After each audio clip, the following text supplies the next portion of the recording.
Hello students, welcome to the EduExcel and e-learning platform initiated by YAC EdTech Private Limited. Here I am your chemistry mentor Mohammad Talha. As you know very well that we have started a free course for you AMU, BTEX, NEET, CUET and JEE Mains. So here I am again for you a new lecture, but before starting let me introduce myself. I am Mohammad Talha, your chemistry mentor. I am pursuing PhD from AMU and I have a 9 years teaching experience for IIT JEE and advanced and I am also ex-academic educator. So now let's start. ये हमारा अगला chapter है some basic concept of chemistry का lecture number 5. Okay तो हम last class में जो छोड़े थे वो ये था कि हम ये वाली हेडिंग हम किए थे कि calculation number of electron protons and neutrons. यहाँ पे ये हमारा हो गया था. मैं थोड़ा सा रिव्यू आपको सिर्फ दे रहा हूँ. हालांकि तो यहाँ पे क्या होता है कि जो Z होता है वो होता है एटॉमिक नंबर यानी कि नंबर ऑफ प्रोटॉन. और किसी भी एलिमेंट को रिप्रेजेंट करने के लिए क्या है कि हम ये वाली चीज x को यूज करते हैं और उसके x के नीचे हम जो लिखते हैं वो होता है हमारे पास एटॉमिक नंबर. और x के ऊपर जो होता है इस तरफ भी हो सकता है इस तरफ भी, उसको बोलते हैं एटॉमिक मास. ठीक है. और क्या होता है कि फॉर अ न्यूट्रल अगर कोई हमारे पास न्यूट्रल एटम है तो उसमें नंबर ऑफ प्रोटॉन जो है वो नंबर ऑफ इलेक्ट्रॉन्स के इक्वल होंगे. ठीक है ना. और ऐसी क्या होता है कि मास ऑफ प्रोटॉन जो है वो आपका मास ऑफ न्यूट्रॉन के लगभग इक्वल होता है. जितना होता है वो होता है 1.66 इंटू 10⁻⁻24 ग्राम, जो कि 1 AMU के इक्वल होता है. ये हम सारा का सारा पिछली क्लास में हमने पढ़ लिया है. ठीक है ना. तो ऐसी ही क्या है कि हमारे पास जो मास होता है, जैसे अगर हमको एटॉमिक मास निकालना है तो एटॉमिक मास होता है हमारे पास number of proton plus number of neutron. और इसी से अगर हमको नंबर ऑफ न्यूट्रॉन निकालना है तो atomic mass minus atomic number ये हो जाएगा. और लास्ट क्लास में हम ये वाला क्वेश्चन कर चुके थे. तो हम अगले क्वेश्चन पे अब हम यहाँ पे पढ़ रहे हैं. हमारे पास से calculate the number of electron proton and neutron in 1.9. ये 19 नहीं होगा, ये 1.9 हम इसको कर रहे हैं.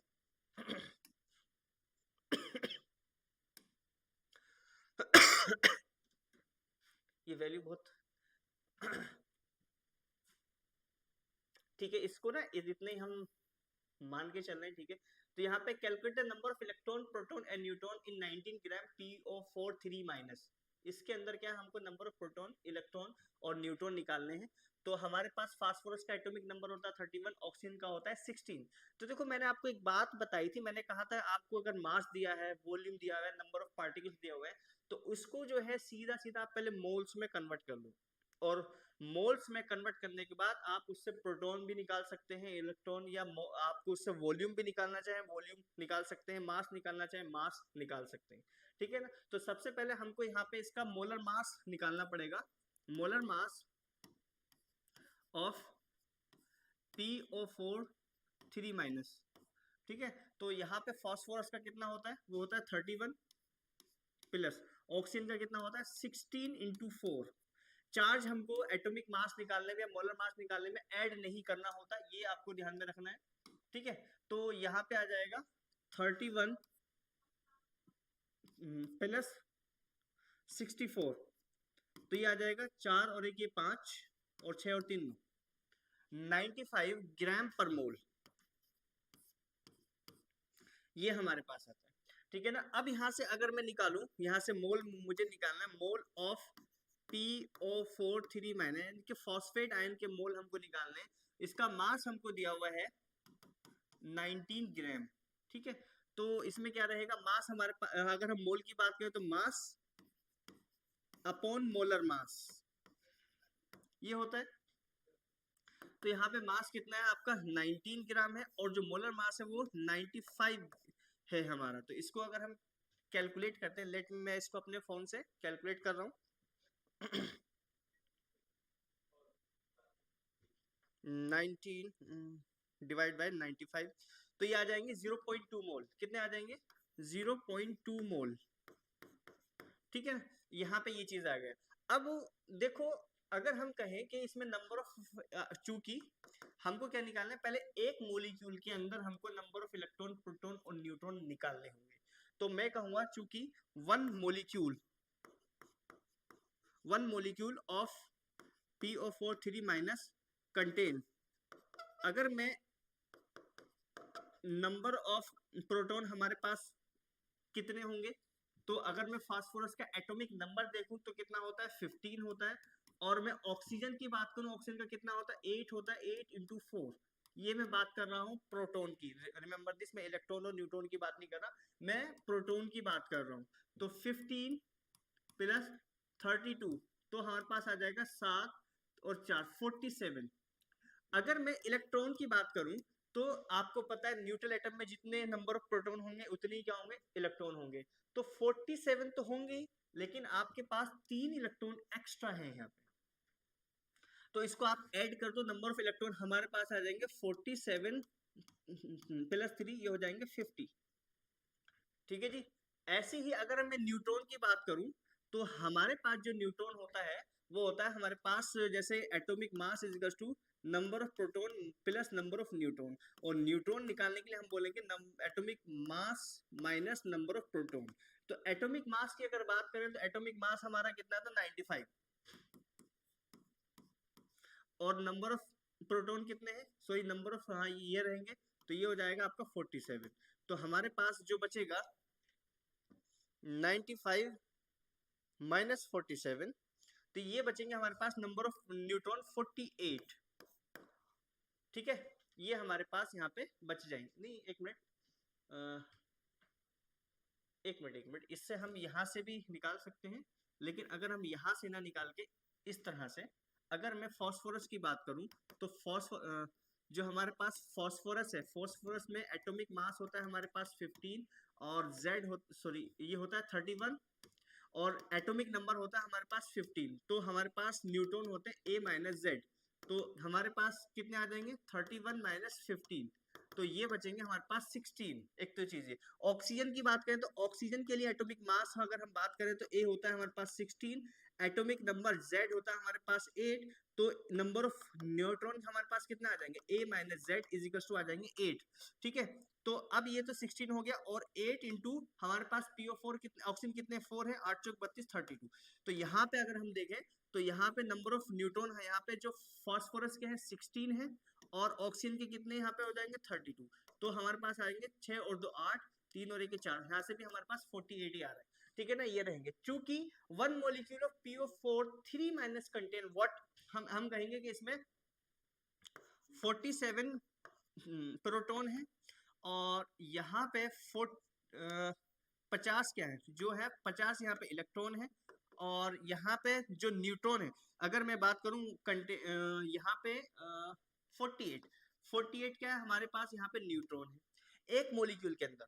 तो अगर आपसे पूछा जाए कि इसमें पूछा है कि इतने मोल में कितने होंगे, यानी कि 0.2 मोल में कितने होंगे, इसलिए इन 0.2 मोल ऑफ PO4 3 माइनस, इसमें अगर मैं न्यूट्रॉन की बात, अगर मैं प्रोटॉन की बात करता हूं तो वो आ जाएंगे 47 इंटू 0.3। अगर मैं इलेक्ट्रॉन की बात करूं तो 50 इंटू 0.3 और न्यूट्रॉन की बात करूं तो 48 इंटू 0.3, ये आ जाएंगे, ये मोल आ जाएंगे। क्या आ जाएंगे? नंबर ऑफ, यानी कि number of mole of neutron, number of mole of proton, number of moles of electron, ये हमारे आ जाएंगे। लेकिन हमसे मोल में नहीं पूछा, नंबर ऑफ इलेक्ट्रॉन प्रोटॉन, यानी कि हमको इसको एवोगैड्रो नंबर से मल्टीप्लाई करना पड़ेगा। तो मैं ये थोड़ा सा इरेज कर रहा हूँ इस चीज को।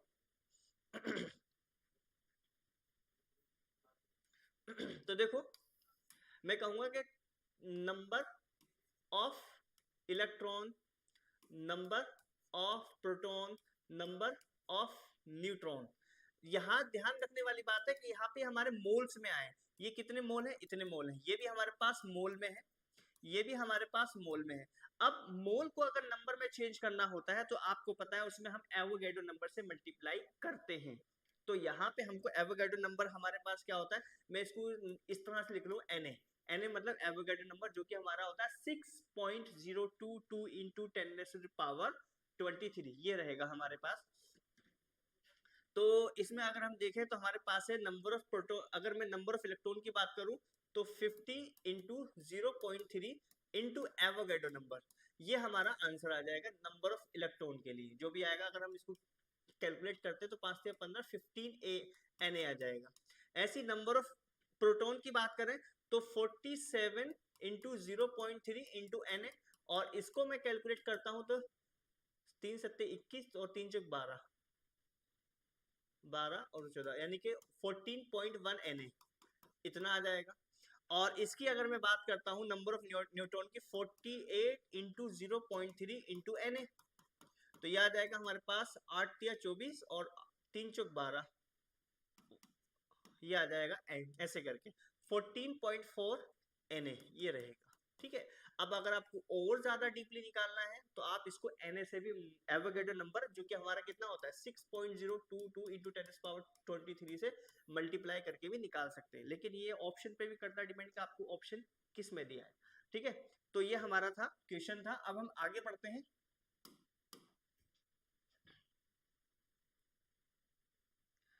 अब आता देखो, calculate the mass of carbon monoxide gas containing 20 Na electron.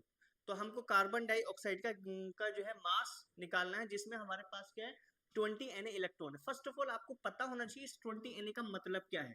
अभी अभी पीछे मैंने बताया कि इसका क्या मतलब है, ये एक्चुअल में नंबर ऑफ पार्टिकल है। ठीक है ना, ये नंबर है एक चीज का। अगर इसी नंबर को मोल में कन्वर्ट करना है तो यहाँ से Na को हटा दो। Na को Na, या तो अगर मैं कहूँ सीधा सीधा जैसे हमारे पास मोल होता है, मोल क्या होता है number of particle upon Avogadro number. तो अगर मैं नंबर ऑफ पार्टिकल निकालना है तो मैं कहूंगा मोल इंटू Na, और अगर मुझे मोल निकालना है तो Na से डिवाइड करना पड़ेगा। तो ये जो चीज है नंबर ऑफ पार्टिकल हमारे पास क्या है 20 Na है ऑफ इलेक्ट्रॉन है। ठीक है, अब अगर मैं इसको मोल में कन्वर्ट करूंगा तो मोल का मतलब यह है कि 20 Na तो ऊपर लिखेगा जो कि हमारे पास ये है, और Na से मल्टीपल हम कर देंगे डिवाइड, तो हमारे पास आ जाएगा 20 मोल, ये आ जाएगा। ठीक है ना, ये चीज है। तो हम बोल देंगे कि 20 Na of electron is equals to 20 mole of electron. तो हमको बताना है कि 20 मोल ऑफ जो इलेक्ट्रॉन है वो कितने ग्राम कार्बन डाइऑक्साइड गैस के, सॉरी कार्बन मोनोऑक्साइड गैस के अंदर होंगे, ये हमको यहाँ पे बताना है। ठीक है, तो देखो जैसे कि आपको पता है अगर हम इलेक्ट्रॉन की बात करें तो हमको पहले निकालना होगा कि कार्बन मोनोऑक्साइड में कितने इलेक्ट्रॉन होते हैं। चूंकि 1 मोलिक्यूल ऑफ CO कंटेन कितने होंगे इसके पास, अगर हम देखें तो कार्बन में कार्बन का एटॉमिक मास होता है 12, एटॉमिक नंबर होता है हमारे पास 6, तो नंबर ऑफ न्यूट्रॉन भी कितने आ जाएंगे 6। और ऑक्सीजन के अंदर जो न्यूट्रॉन होते हैं जो इलेक्ट्रॉन होते हैं वो आपके 8 होते हैं। ठीक है, तो हमारे पास आ जाएगा 6 + 8 14 इलेक्ट्रॉन आ जाएंगे। कितने आ जाएंगे एक मोलिक्यूल के अंदर, रिमेंबर दिस, ये हम एक मोलिक्यूल के अंदर बात कर रहे हैं, इसीलिए हम बोलेंगे 1 mole of carbon monoxide contain. अब एक मोलिक्यूल के अंदर है तो एक मोल के अंदर भी इतने होंगे 14 मोल ऑफ इलेक्ट्रॉन। ठीक है ना, तो अब हमको देखना है कि अगर एक मोल के अंदर इतने इलेक्ट्रॉन है तो एक इलेक्ट्रॉन कितने मोल के अंदर होगा, क्योंकि हमको मास निकालना है। मैंने आपसे क्या कहा कि अगर आपको मास निकालना हो, वॉल्यूम निकालना हो, नंबर ऑफ पार्टिकल निकालना हो, तब तो सबसे पहले आप उसको पहले मोल में कन्वर्ट कर लो, और मोल में कन्वर्ट करने के बाद आपको जो चीज निकालनी हो उसी से रिलेटेड आप उसमें कैलकुलेशन कर लो। अब हमको मास निकालना है, और मास के लिए हमारे पास क्या होता है formula, mole is equal to mass upon molar mass, ये होता है। तो अगर हम मोल निकाल लेंगे तो यहाँ से हमारा मास आ जाएगा इसके मोलर मास से मल्टीप्लाई करने के बाद।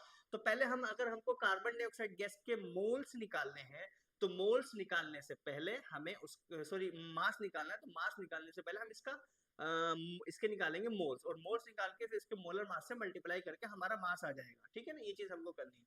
तो यहाँ पे ये है, तो इसलिए हम बोलेंगे 1 मोल of electron present in what 1/14 mole of carbon monoxide इसके अंदर होंगे, इतने होंगे। अब अगर एक मोल में इतने हैं तो मुझे बता दो कि एक मोल इलेक्ट्रॉन इतने में है तो 20 मोल इलेक्ट्रॉन कितने में होगा, तो हम बोलेंगे 20 मोल ऑफ इलेक्ट्रॉन जो रहेगा वो रहेगा हमारे पास 1/14 इंटू 20 मोल ऑफ इलेक्ट्रॉन। तो इसको अगर मैं देखूं तो मैं कहूंगा मोल ऑफ इलेक्ट्रॉन हमारे पास आ जाएगा 20/14, तो रहेगा 10/7 यानी कि 10/7 मोल ऑफ CO। किसके आ जाएंगे, ये हमारे पास CO के आ जाएंगे बेटा, CO है, ये रहेगा हमारे पास मोल ऑफ CO। अब ये इसमें आ गया, मोल आ गया, अब इससे हमको सीधा सीधा मास निकाल लेना है। तो बात वही है, हम बोलेंगे mole of CO is equals to mass upon molar mass. तो मास हमको निकालना है, तो मास आ जाएगा हमारे पास यहाँ पे number of mole of CO into molar mass, ये आ जाएगा। यहाँ पे अगर मैं मोलर मास की बात करूं तो मोलर मास जो कार्बन मोनोऑक्साइड का रहेगा, कार्बन का होता है 12, ऑक्सीजन का होता है 16, तो कितना आ जाएगा 28। तो नंबर ऑफ मोल्स हमारे पास कितने हैं, वो है 10/7, 10/7। और अगर हम मोलर मास की बात करें तो 28 है, तो 7 4 जा 28 और कितना आ जाएगा 40 ग्राम। 40 ग्राम जो है कार्बन मोनोऑक्साइड का मास आ जाएगा। इस 40 ग्राम में हमारे पास जो इलेक्ट्रॉन रहेंगे वो हमारे पास कितने आ जाएंगे, इस number of moles of electron कितने आ जाएंगे, इतने आ जाएंगे, ये चीज रहेगी। ठीक है, 20 मोल ऑफ इलेक्ट्रॉन जो है इसके अंदर हमारे होंगे। आगे बढ़ते हैं।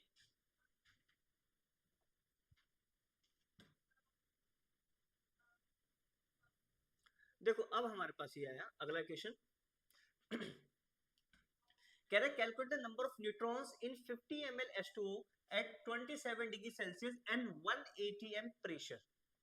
Calculate the number of neutrons, फिर से बात वही आ गई, नंबर ऑफ न्यूट्रॉन मांगे। तो देखो नंबर ऑफ न्यूट्रॉन मांगने का मतलब है कि पहले आपको इसके मोल निकालने पड़ेंगे, पहले आप इसके मोल निकालेंगे और मोल से फिर आपके इसके न्यूट्रॉन निकालने पड़ेंगे, ये चीज हमारे पास आती है। तो देखो यहाँ पे जो हमको क्या दिया हुआ है, calculate the number of neutron in 50 ml of water. तो फर्स्ट ऑफ ऑल तो अगर हम देखें कि चूंकि 1 मोल ऑफ वाटर मॉलिक्यूल्स में नंबर ऑफ न्यूट्रॉन कितने होंगे, आपको पता होना चाहिए कि हमारे पास जो हाइड्रोजन होता है, हाइड्रोजन एक ऐसा एलिमेंट है कि जिसमें जो है आपके जो न्यूट्रॉन है वो आपके नहीं होते हैं इसके अंदर। ठीक है, अब यहाँ पे जो है हमको 54 ml वाटर दिया हुआ है। अब यहाँ पे दो चीजें आपको ध्यान में रखनी है। एक बात यह है कि जो 27 डिग्री सेल्सियस जो टेम्परेचर दिया हुआ है, इस पे अगर आप ये टेम्परेचर दिया हुआ है और यहाँ पे ml की बात कर रहे हैं, तो इसका मतलब है ये होगा आपका लिक्विड फॉर्म में हमारा होगा वाटर। किस में होगा, लिक्विड फॉर्म में होगा। अगर 100 डिग्री सेल्सियस या उससे ज्यादा में दिया हुआ है टेम्परेचर, तो उस केस में जो है वो आपका वेपर फॉर्म में होगा। और जब वेपर फॉर्म में होगा तो हम उसको गैस की तरह ट्रीट करेंगे। लेकिन यहाँ पे आपको 27 डिग्री सेल्सियस दिया हुआ है, तो यहाँ पे हम उसको लिक्विड की तरह ट्रीट करेंगे।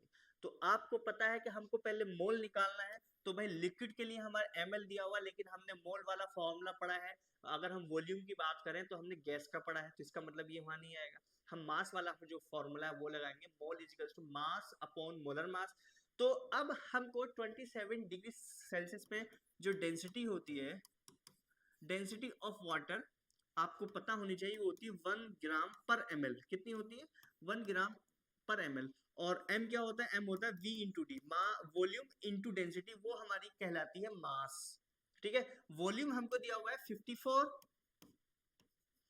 और डेंसिटी है 1, तो हमारे पास आ जाएगा 54 ग्राम। यहां से हमको ये चीज मिल जाएगी। ठीक है, अब हमारे पास क्या है, यहाँ पे इसका मास आ गया, तो हम यहां से बोल देंगे number of mole of water. तो नंबर ऑफ मोल, अब आपको मास दिया हुआ है 54 ग्राम, और अगर मोलर मास की बात करें तो ये दिया हुआ है 18 ग्राम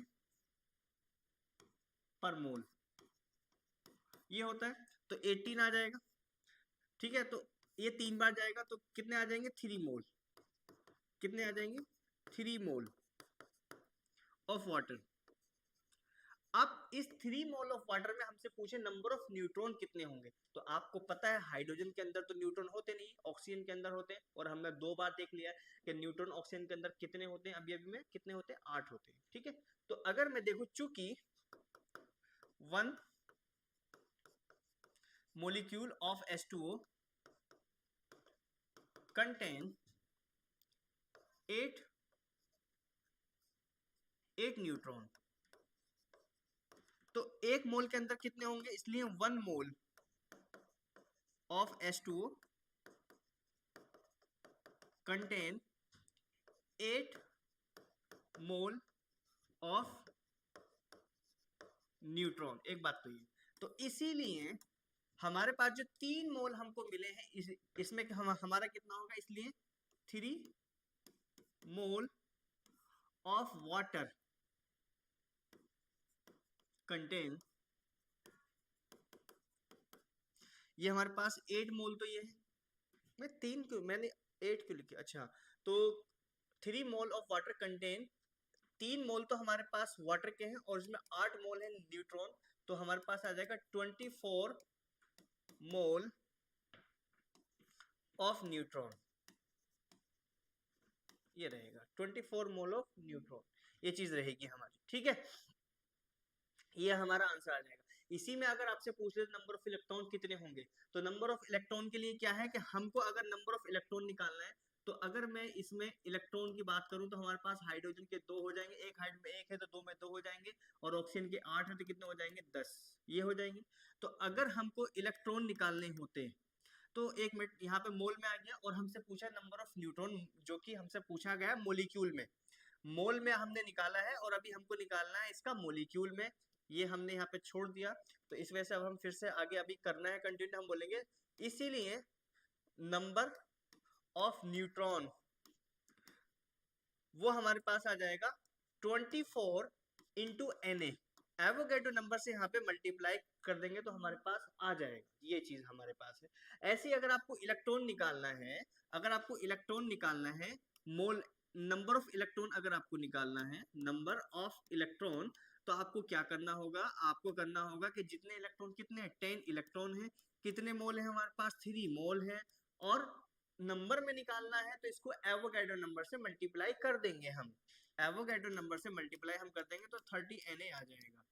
यहाँ से भी आप इसको कैलकुलेशन करके छोड़ सकते हैं, मैं यहाँ पे छोड़ रहा हूँ क्योंकि फिर ये ऑप्शन पे करता है डिपेंड कि वो आंसर जो है Na की फॉर्म में दिया हुआ है या इसकी मल्टीप्लाई की गई है इससे, यानी कि 30 इंटू 6.022 इंटू 10⁻23 किस फॉर्म में है वो फिर उस पर करता है डिपेंड, तो मैं यहाँ पे इसको छोड़ रहा हूँ। आप कैलकुलेट करना इसमें नंबर ऑफ प्रोटॉन कितने होंगे, या फिर आप कैलकुलेट करना नंबर ऑफ ऑक्सीजन एटम कितने होंगे, आप कैलकुलेट करना इसमें के नंबर ऑफ हाइड्रोजन एटम कितने होंगे। बहुत सारे क्वेश्चन हमारे बन सकते हैं कि नंबर ऑफ हाइड्रोजन एटम कितने होंगे, नंबर ऑफ ऑक्सीजन एटम कितने होंगे, नंबर ऑफ प्रोटॉन कितने होंगे, या नंबर ऑफ ओवरऑल एटम कितने होंगे, ठीक है, ये सारे यहाँ से क्वेश्चन हमारे बनते हैं, तो आप ट्राई करना और कमेंट बॉक्स में इसका आंसर करना, सही नहीं होने पर मैं उसका आंसर आपको यहाँ पे दूंगा।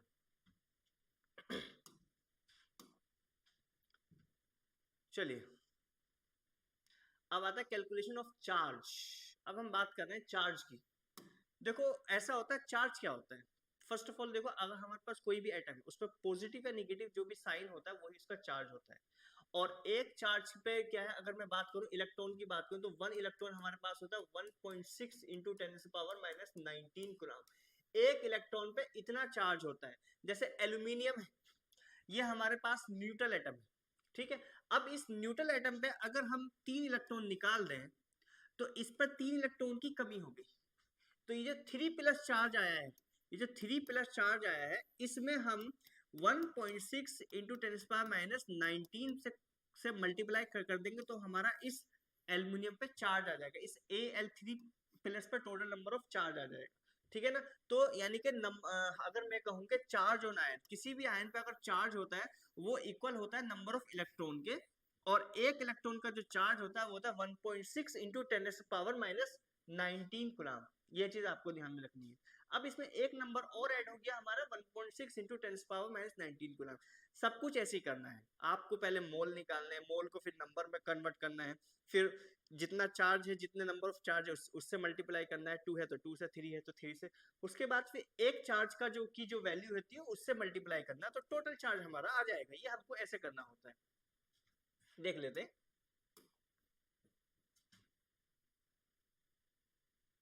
देख लीजिए आ गया, calculate the charge on ion on 9.5 gram of PO4 3-, PO4 3- पे हमको क्या है, इसका चार्ज निकालना है कितना होगा। तो अगेन बात वही है, आपको क्या दिया हुआ है, मैं एक रोड मैप आपको दिखा रहा हूं कि आपको मास दिया हुआ है, मास से आपको निकालना है मोल, और मोल से निकालना है आपको इसको नंबर, नंबर से आपको निकालना है टोटल आयंस, और उससे फिर निकालना है आपको चार्ज। ठीक है ना, ये चीज होती है। तो पहला स्टेप हमारा क्या है, पहला स्टेप हमारा है मास है, तो इससे हमको मोल निकालना है। तो हम बोलेंगे कि मास ऑफ PO4 3 माइनस वो कितना है हमारे पास 9.5, और अगर हम बात करें जो मोलर मास अभी अभी पीछे हमने निकाला वो है 95, है नहीं, अभी अभी तो हमने निकाला ही।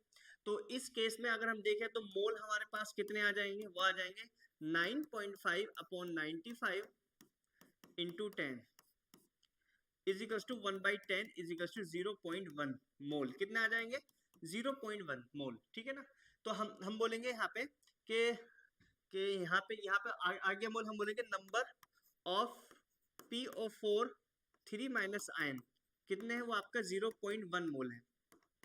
ओके, और मैं कहूंगा कि number of PO4 3 minus ion molecule, number of, यहाँ पे मैं बोलूंगा नंबर ऑफ मोल, और यहाँ पे मैं कहूंगा कि नंबर ऑफ मोलिक्यूल, वो कितना आ जाएगा 0.1 इंटू Na, एवोगैड्रो नंबर से यहाँ पे मल्टीप्लाई कर दूंगा, तो वो मोल वाली चीज जो है वो मोलिक्यूल में या नंबर में कन्वर्ट हो जाएगी। तो ये आ गया। ठीक है जी, अब हमको यहाँ से देखना है, इस पे निकालना है कितने टोटल नंबर ऑफ आयंस हमारे पास कितने होंगे यहाँ पे, तो यानी कि उस पर चार्ज निकालना है एक्चुअली हमको कि चार्ज हमारे पास कितना होगा, यानी कि कितना पॉजिटिव होगा कितना निगेटिव होगा। तो अगर मैं कहूँ चूंकि 1 molecule of PO4 3 minus contain what 3 charge, कितना रखा हुआ है 3 चार्ज रखा हुआ है, इसीलिए मैं कहूंगा कि 0.1 into Na molecule contain 3 into 0.1 into Na charge, इतना चार्ज आ जाएगा, ये आ जाएगा 0.3 Na। ठीक है, चार्ज आ जाएगा। या अगर मैं कहूँ इसमें आयंस भी हम अगर इलेक्ट्रॉन अगर बोलना चाहेंगे बोल देंगे, लेकिन चार्ज यहाँ पे हमारा ठीक रहेगा, इसलिए हम कहेंगे, इसलिए टोटल चार्ज जो होगा, जो एक्चुअल चार्ज होगा टोटल चार्ज, वो हमारे पास क्या आ जाएगा 0.3 Na इंटू 1.6 इंटू 10⁻⁻19 कुलाम। ये चार्ज हमारा, ये चार्ज की जो वैल्यू आ जाएगी कुलाम में आ जाएगी, तो हमारे पास आ जाएगा 48, यानी कि अगर हम देखें तो 3 6 18, कैलकुलेट ही कर लेते, इससे अच्छा है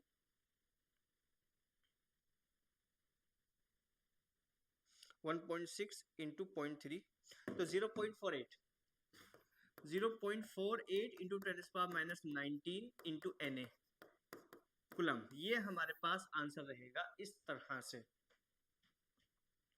ओके, इस तरह से हमारे पास आंसर रहेगा। आगे आगे करते हैं बात।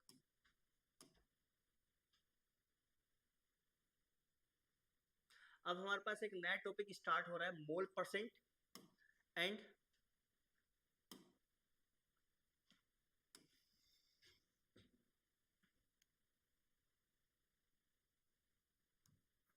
मोल percent and mass percent of a mixture. तो देखो हमारे पास मान लीजिए जो मिक्सचर होता है, मिक्सचर का मतलब है दो या दो से अलग अलग कंपोनेंट का होना, उसको बोलते हैं हम, यहाँ बोलते हैं मिक्सचर। ठीक है ना, तो हमारे पास हमने माना कि एक कंपोनेंट ए है और एक कंपोनेंट बी है, यानी कि ये एक बाइनरी सॉल्यूशन की हम यहाँ बात करें, जो जिसमें दो कंपोनेंट होते हैं उसको बोलते हैं हम बाइनरी मिक्सचर या बाइनरी सॉल्यूशन। और उसमें कंपोनेंट वन का जो मास है वो है WA, कंपोनेंट बी का जो मास है वो है WB। अगर हम इसके मोल की बात करें तो मोल हमने माना कि N होता है, लेकिन अगर ए कंपोनेंट है तो हमने बोला उसको Na, और अगर कंपोनेंट बी है तो उसके लिए हमने लिया NB। ये चीज रहेगा। अगर मुझे मोल परसेंट निकालना है तो वो क्या हो जाएगा WA, यानी कि मास अपॉन ए कंपोनेंट अपॉन, मैं अगर सॉरी मोल नहीं, अगर मुझे मास परसेंट निकालना है तो मैं कहूंगा mass of A component upon total mass into 100। ऐसे ही अगर मुझे इसका निकालना है मास परसेंट, तो मैं कहूंगा कि WB upon total mass into 100, ये हमारे पास हो जाएगा इस तरह से। ठीक है ना, ये हो जाएगा। अब अगर मोल की बात करें तो मोल परसेंट की अगर मैं बात कर रहा हूं तो मैं कहूंगा कि मोल परसेंट वो हमारे पास आ जाएगा mole of A upon total mole, यानी कि किसी एक कंपोनेंट की हम बात करें, mole of one component upon total mole into 100 क्या हो जाएगा, इंटू 100। ये आपको ध्यान में रखना है। यानी कि अगर मुझे कंपोनेंट ए की बात करनी है तो मैं कहूंगा mole percent is equals to mole of A upon mole of A plus mole of B into 100। ऐसी ही मैं कहूंगा बी कंपोनेंट की अगर मैं बात करता हूं तो मैं कहूंगा मोल परसेंट ऑफ बी कितना हो जाएगा, mole of B upon mole of A plus mole of B into 100, ये रहेगा। और आपको पता है कि अगर मैं किसी एक कंपोनेंट की बात कर रहा हूं तो हमारे पास जो, अगर मैं यहाँ पे 100 ना लिखूं तो इतनी सी जो वैल्यू है ये वाली 100 को हटा दूं तो इसको बोलते हैं मोल फ्रैक्शन। क्या बोलते हैं, मोल फ्रैक्शन, जो कि हम आगे पढ़ने वाले हैं इसी चीज को अच्छे से। ठीक है, तो यहाँ पे अगर मैं मोल फ्रैक्शन जिसको काई से रिप्रेजेंट करते हैं तो मोल फ्रैक्शन ऑफ ए आ जाएगा mole of A upon mole of A plus mole of B. ऐसे ही हमारे पास मोल फ्रैक्शन ऑफ बी आ जाएगा mole fraction mole of A upon mole fraction of A plus mole fraction of B, ये रहेगा इस तरह से। ठीक है जी, ये हमारा ऐसे करके हो जाएगा। आगे बढ़ते हैं, देखते हैं। हमारे पास ये है कि मोल ऑफ ए, देखो यहाँ पे दिया हुआ है, हमने लिया हुआ है यहाँ पे mole of A is equal to N A upon N A plus N B into 100। ऐसी मोल जो फ्रैक्शन होता है वो हमारे पास ये रहेगा। मोल फ्रैक्शन अगर ए का निकालना है तो N A upon N A plus N B हमारे पास आ जाएगा। ठीक है, अब आगे देखते हैं। अब आता है हमारे पास average molar mass, average atomic mass, sorry average atomic mass. तो देखो एवरेज एटॉमिक मास, जैसे आपने सोचा होगा कि भाई जैसे क्लोरीन है, क्लोरीन है हमारे पास, तो क्लोरीन का हमारे पास जो है 35.5 क्यों आ रहा है, इस तरह से कि पॉइंट में क्यों आ रहा है। ये जो चीज होती है ये इस वजह से आता है क्योंकि जब किसी एलिमेंट के आइसोटोप्स प्रेजेंट होते हैं तो उन आइसोटोप्स का जो एवरेज लिया जाता है इस वजह से आता है। और साथ में ये भी देखा जाता है कि नेचर के अंदर उसकी अबेंडेंस, यानी कि वो कितनी क्वांटिटी में हमको मिलता है, उसको उसको बोलते हैं हम अबेंडेंस। तो जब उसके मास, उसके आइसोटोप के मास को उसकी एबेंडेंस से मल्टीप्लाई करके उसके टोटल नंबर ऑफ एबेंडेंस से डिवाइड किया जाता है तो हमारे पास एक एवरेज एटॉमिक मास हमारा निकल के आता है। तो एवरेज एटॉमिक मास जो है कभी कभी इस तरह से इस पॉइंट की फॉर्म में भी हमारे पास होता है। तो जैसे हमारे पास कार्बन है तो कार्बन के 3 आइसोटोप होते हैं, एक होता है कार्बन 12, एक होता है कार्बन 13 और एक होता है कार्बन 14। कार्बन 14 काम आता है रेडियो एक्टिव डेटिंग के काम में आता है, किसी चीज को निकालने की इसकी उम्र कितनी है। ठीक है ना, ये आपने न्यूज में सुनते होंगे। ऐसे हमारे पास क्या है, कार्बन 12 जो है, जो इस नेचर में जो सबसे ज्यादा कार्बन जो मिलता है हमको, वो हमको मिलता है ये वाला कार्बन 12। ये स्टेबल होता है और कार्बन इसकी जो अमाउंट होती है 99.1% हमारी होती है जो ओके। और कार्बन 13 जो है 0.05% के आसपास मिलता है। सोचो कितना कम मिलता है, ये सबसे ज्यादा मिलता है, उससे कम ये मिलता है। और उससे कम हमारे पास जो कार्बन 14 है ये थोड़ा सा ज्यादा मिलता है, 0.85% के आसपास मिलता है। ऐसे अगर मैं क्लोरीन की बात करूं तो क्लोरीन का जो केस है क्लोरीन 35 है और एक क्लोरीन 37 है। तो जो क्लोरीन 35 है इसकी जो नेचुरल अबेंडेंस है, ये जो हमारे पास है अबेंडेंस है, जो परसेंट अबेंडेंस है, इसको हम नेचुरल अबेंडेंस भी हम बोल देते हैं कि नेचर के अंदर वो कितने अमाउंट में मिलता है। तो क्लोरीन 35 की जो नेचुरल अबेंडेंस है वो है 75%। ऐसी ही क्लोरीन 37 की जो नेचुरल अबेंडेंस है वो है 25%। आप देख सकते हो कि दोनों जो है अपने आप में वैल्यू रखते हैं कि बहुत बड़ा अमाउंट है। ओके आगे बढ़ते हैं।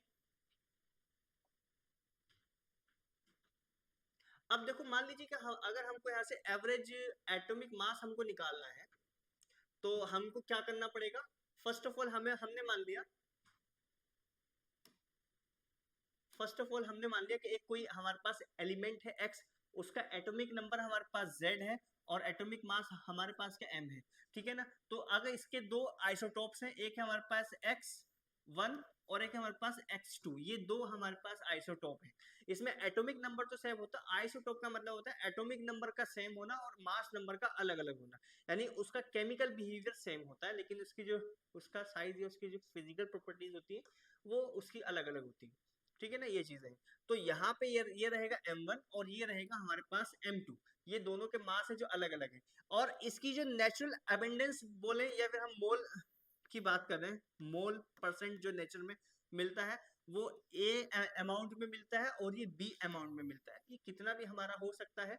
और यहाँ से अगर मास की बात करें तो ये जो अगर हम इसको मोल मान रहे हैं तो इस मोल को इसके मास से मल्टीप्लाई अगर हम कर दें तो M1A हो जाएगा और इसको इससे मल्टीप्लाई कर दें तो M2B हो जाएगा। तो ये हमारे पास क्या आ जाएगा, ये मास आ जाएगा X1 का और एक ये मास आ जाएगा हमारे पास X2 का।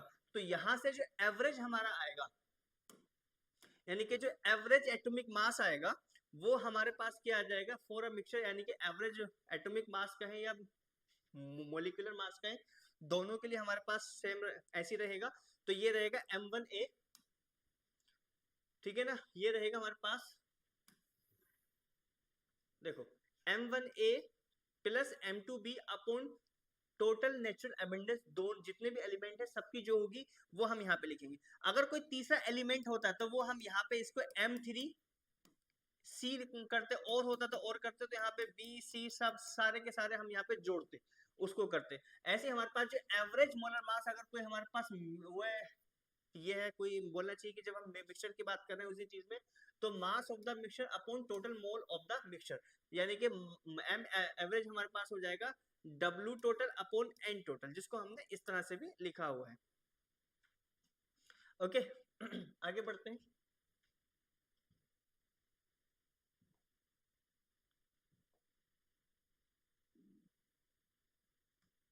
देखो जैसे कि एक एग्जाम्पल है हमारे पास क्लोरीन का हमने लिया है। तो देखो क्लोरीन में क्या होता है कि जो नेचुरल अबेंडेंस जो हमारी क्लोरीन की होती है, एक तो हमारे पास जो आइसोटोप होता है क्लोरीन 35 होता है और एक होता है क्लोरीन 37। और अभी अभी देखा जो नेचुरल अबेंडेंस होती है वो होती है 75% ए की होती है और 25% बी की होती है, ठीक है ना। तो अब क्या है, इसका जो एटॉमिक मास होता है क्लोरीन 35 का वो होता है 35 और इसका होता है 37, जो कि हम यहाँ से देख चुके हैं। अब जब इसका एवरेज एटॉमिक नंबर या सॉरी एवरेज एटॉमिक मास हमको निकालना है, ठीक है, तो एवरेज एटॉमिक मास हमको निकालना होगा तो फॉर्मूला हम लगाएंगे M1A plus M2B upon A plus B। तो M1 में हमारे पास रहेगा 35 और A के लिए रहेगा हमारे पास 75 और M2 के लिए रहेगा हमारे पास 37 और B के लिए रहेगा हमारे पास 25। और यहाँ पे नीचे आ जाएगी आएगा नीचे टोटल मोल्स हम उसको कहेंगे या फिर कहेंगे टोटल नेचुरल अबेंडेंस कितनी है उसकी, वो सब आ जाएगी।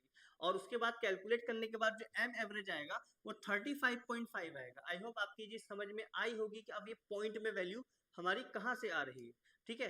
कल हम जो स्टार्ट करने वाले हैं, कल हमारा जो क्वेश्चन रहेगा वो ये वाला रहेगा, आप लोग इसको ट्राई करना और कमेंट बॉक्स में इसका आंसर करना कि boron exist in nature in form of B10 and B11, okay, यानी कि दो आइसोटोप है। और if atomic mass of boron is 10.8 AMU, कितना है 10.8 AMU है, then the mole percent of B10 and B11 in mixture will be. तो देखो मैं थोड़ा सा मैं आपको हिंट दे रहा हूँ इसमें क्या करना है आपको। अगर M एवरेज हम बात करें तो M average is equal to क्या होगा, M1 मैं इसको कर रहा हूँ यहाँ पे B10 into A plus B11 into B upon A plus B, ये है हमारे पास। और हमसे क्या पूछा, मोल पूछा, यही हमारा A का रहेगा, ये हो जाएगा B10 का और B का रहेगा हमारे पास B11 का हो जाएगा, इस तरह से ये हो जाएगा। तो यहाँ पे ये जो चीज रहेगी ये रहेगी हमारे पास 10.8 रहेगा। और हम मान लेंगे late mole percent of B10 हमने माना था A, और जो let mole percent of B ये B10 है और B11 जो है हमने इसको B माना है, इसको हम मानेंगे 100 माइनस A, ऐसे करके हम कहेंगे। क्योंकि 100 अगर हम क्या बोल रहे हैं यहाँ पे, ये जो चीज आती है परसेंट वो 100 के लिए होती है, तो यहाँ से हम कर रहे हैं। इसकी वैल्यू निकालने के बाद हम a और b की वैल्यू निकाल लेंगे। इसको हम जब रखेंगे और यहाँ पे रखेंगे तो a और b की हमारी वैल्यू आ जाएगी। ये आपको करना है, कल हम इसी क्वेश्चन से स्टार्ट करने वाले हैं, मिलते हैं कल। Okay, thank you very much.